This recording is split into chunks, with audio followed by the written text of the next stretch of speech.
আপনাকে দেখাচ্ছিলাম হচ্ছে জানুয়ারির 12 তারিখে না? আপনার লাস্ট পিরিয়ডের ডেট ছিল কবে ছিল? জানুয়ারি 12 তারিখে। জানুয়ারি 12 তারিখে। ও আচ্ছা, আপনার বিয়ে হয়েছে 1 বছর যাবত না? হ্যাঁ, 1.5 বছর। তারপর আপনার হাজবেন্ড কি দেশেই থাকে? হ্যাঁ। আচ্ছা, আপনি কি ওষুধ দেওয়ার কতদিন পর বাবু কনসেপ্ট করলো? ওষুধ দিয়েছিলেন 1 মাস খেয়েছি। 1 মাস খেয়ে বাবু কনসেপ্ট করছে না? আলহামদুলিল্লাহ। ও, আজকে টেস্ট করছিলাম। আজকে টেস্ট করছেন? একদম টেস্টের তো রিপোর্টও দেখলাম, খুব সুন্দর। কি দেখ আসছে? দুইটা করছি, একটা প্রথম বিশ্বাস হয়েছিল না। বিশ্বাস হচ্ছিল না? না। কেন? আপনি কতদিন যাবত ট্রাই করতেছিলেন? একদম সুন্দর, দুই দাগ আসছে। এই প্রথমে এটা করছিলাম, ভাবছি এটা এমন।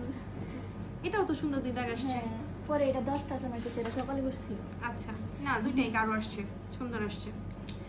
যাই হোক, আলহামদুলিল্লাহ। আপনার হাজবেন্ড কি দেশে থাকে না দেশের বাইরে? দেশে। দেশেই থাকে। আপনার তো আমি আলটিমেটলি কোনো প্রবলেম পাচ্ছিলাম না, শুধু ওষুধ লিখে দিয়েছিলাম, হ্যাঁ। তাই না? কোনো ইনজেকশন ছাড়া শুধু মেডিসিনই বাবা কনসেপ্ট করে গেছে। হ্যাঁ। আলহামদুলিল্লাহ। হ্যাঁ, বিশ্বাস কেন করেন নাই? আপনি তো বিয়ে হয়েছে বেশি দিন যাবত না, তাহলে কনসেপ্ট কেন করবে না? ভয় পেয়েছিলাম। ভয় পাচ্ছিলেন? হ্যাঁ। আচ্ছা, বাবু নিয়ে আর কি 1 বছর যাবতই ট্রাই করছিলেন? না, 5 মাস। 5 মাস। হ্যাঁ। তারপরে আমার কাছে আসলে হ্যাঁ। 1 মাসেই কনসেপ্ট। হ্যাঁ। ঠিক আছে, ওকে।